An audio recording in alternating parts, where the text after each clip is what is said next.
السلام علیکم ګرانو کتونکو، ستاسو ورور ستاسو ملګری جابر شاه درویش یم. په مصري بانډه کې عثمان غني صاحب نوم باندې جومات دی چې ډېر خلک یې د کوز جومات په نوم پیژني.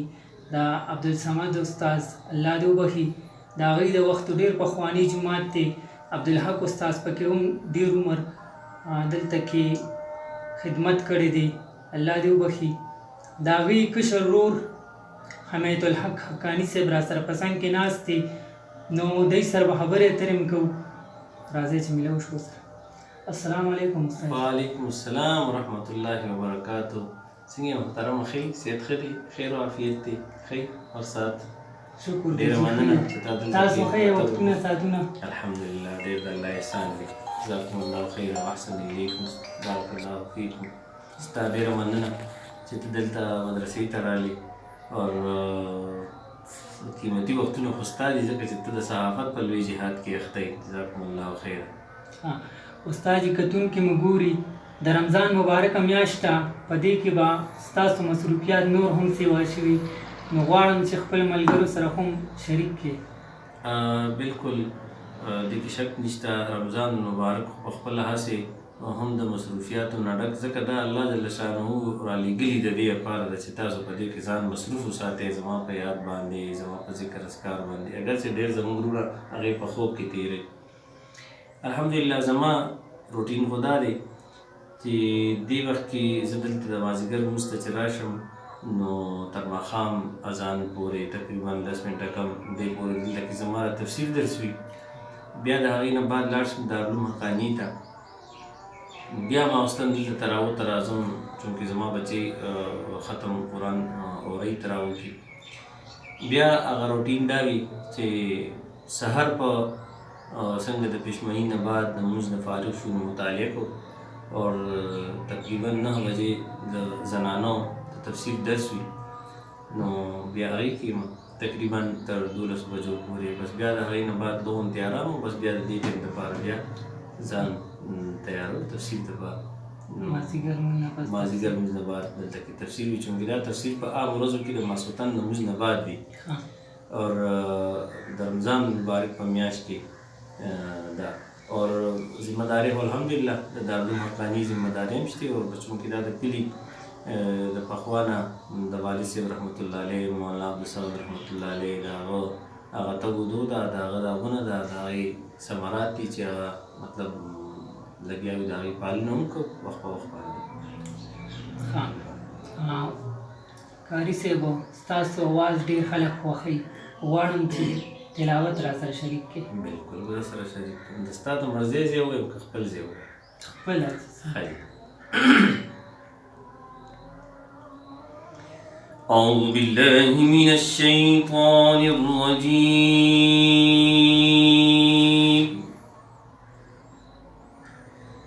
بسم الله الرحمن الرحيم.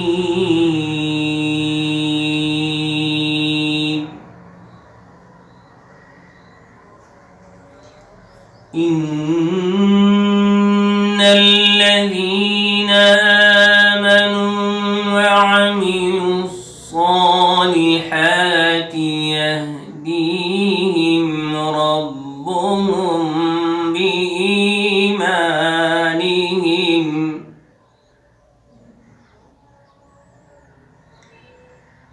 تجري من تحتهم الأنهار في جنات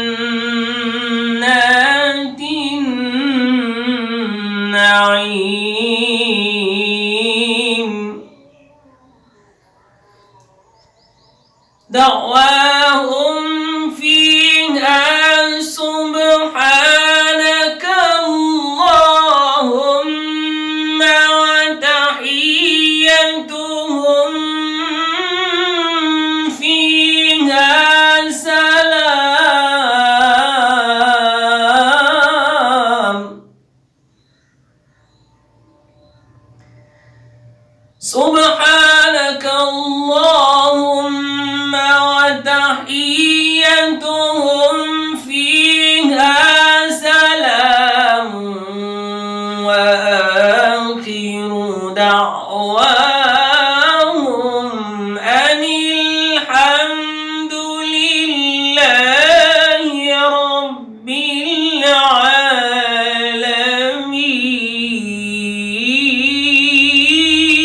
العالمين وآخر دعواهم أن الحمد لله رب العالمين صدق الله العظيم. جزاک الله. کاری صاحب اکثر ډیر زلمی داسې وي چې روژې نیسي خو تراویح نه کوي، او بیا بعضې پکې شته چې تراویح کوي خو چې دا رکعت څه ټایم ختمیږي نو دغه ټایم ورمنډه کړي زر نیت وتړي. دې ته به څه ویل غواړي؟ دا چې روژې نه نیسي نو دا خو یقینا ډېره د افسوس خبره ده. خو تاسو ووایئ چې تراویح نه کوي روژې نیسي. بعضې وي روژې نیسي او تراویح نه کوي. نو تراویح کول خو ګوره سنت موقت دي اور 20 رکعات دي اور په دې کې 40 سجدې دي اور د هرې سجدې ځان ځان ته اجرونه دي. نو دا خو ډېر بد کوي. بهرحال تراویح ځان ته یو عمل دی او روژې ځان ته یو عمل دی. پکار دا ده چې روژې هم نیسي او تراویح هم کوي. خو که یو سړی تراویح ونه کړي روژه نیسي نو د روژې فرض ادا شو او د تراویح د ثواب نه محرومه شو.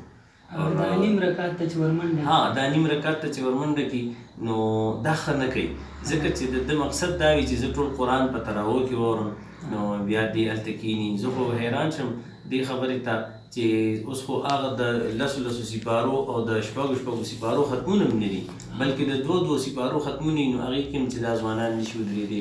نو بهرحال که یو نوجوان ستړي وي او دمه کول غواړي نو هغه دې په ناستې باندې نیت وتړي او چې کله دې دمه شي او یا د امام رکوع ته ځي نو هغه ټایم کې دې پاسي امام سره د ځان شریک کړي په ولاړه باندې دې وکړي نو دمه به هم وشي او د لمونځ کې هم به شامل وي او د لمونځ نه به خلاصېږي. دا نوی نسل کوم شاه زلمي دي څه به ورته ویل غواړي؟ زه نوي نسل ته دا یو خبره وکړم چې خپلو آباو اجدادو ته دې سوچ وکړي، خپل ګاونډ کې دې سوچ وکړي چې هغوی څنګه زندګي تېره کړې ده او هغوی د دې ژوند نه څه فایدې اخیستې دي او موږ ته څه فایدې اخیستل پکار دي. حقیقت خبره دا ده که یو ځوان په دې خبره باندې سوچ وکړي چې زما پلار څه شو، زما نیکه څه شو، زما غور نیکه څه شو، زما غور نیکه د چا نه پیدا او هغه څه شو، نو دی به دې خبرې ته مایل شي چې دا دنیا فاني کېدونکې ده او موږ د دې نه تلونکي یو. موږ ته د کامیاب او د آخرت د هغه نه ختمېدونکې زندګۍ لپاره یو تیاری کول پکار دي. کم از کم موږ چاته هم دا ترغیب نه ورکوو چې ته خامخا د یو جومات امام جوړ شه، ته خامخا یو لوی پټکۍ په سر باندې ته وکړه، داسې نه ده. بلکې دا یو خبره ضرور کوو چې یو صحیح ښکلی مسلمان جوړېدل پکار دي چې 5 وخته لمونځ کوي او کم از کم نوی نسل دی د 2 خبرو نه ځان بچ کړي. یو د دروغو نه چې دی دا ووایي چې په ژوند کې به زه دروغ نه ویم، او دویم د غیبت نه دې ځان بچ کړي. بس انشاءالله الله جل شانه به د نوره زندګي ښایسته په خپله باندې وګرځي او د په اعمال صالحو کوي د 5 وخته لمونځ پابندي شروع کړي. چې کوم انسان د لمونځ پابندي کوي نو الله جل شانه په خپله باندې دی د مختلفو نارواو کارونو نه هغه منع ساتي، د ده په مخ کې نور وي، د ده معاملات ښایسته وي، د ده په کاروبار کې برکت وي، د ده پریشانۍ نه وي. او د لمونځ اثر چې کوم دی دا د انسان په دې چهره باندې مخامخ ښکاري. دا د لمونځ صفت دی، ځکه چې انسان سجده لګوي نو دا تندې، پوزه او د ده تمام اندامونه هغه په دې عبادت کې شامل وي. نو الله جل شانه د دغې سجدې په وجه باندې د ده په دې مخ کې یو نور پیدا کوي چې دا د ښځې پیدا کېږي او دا سړي پیدا کېږي او الله جل شانه به د ده تمامه زندګي ښایسته منوره جوړوي.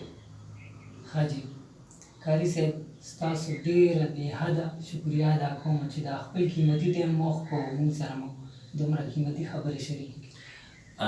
جزاکم الله خیره. بالکل یقینا زما وخت هم قیمتي دی، خو درویش د ستا وخت هم ډېر قیمتي دی اور زه ګورم ته مختلف ثقافتي پروګرام چې کوم دی کې پای کې تا د پښتو د ژبې مختلف حوالو سره شاعري کړې وي او د بل شاعرۍ د هم خلکو ته مخې ته راوستې وي. نو یقینا دا په دې دور کې دا یو خدمت دی چې انسان وکړي. دې سره سره که تاسو همدغه رنګې د دین په بنیاد باندې د عوامو ذهنونو ته او د عوامو سترګو ته او د عوامو غوږونو ته د دین یو مسله را مخکې کوئ، نو یقینا چې دا تاسو د دغې صحافت او د سوشل میډیا په ذریعه باندې د دعوت د تبلیغ نه او د دین د اشاعت هغه یو پوره کار کوئ، هېڅ کم کار نه دی. الله جل شانه دې همدغه رنګې د دیندارو سره ستا مینه محبت قایم او دایم ولري. جزاکم الله خیر.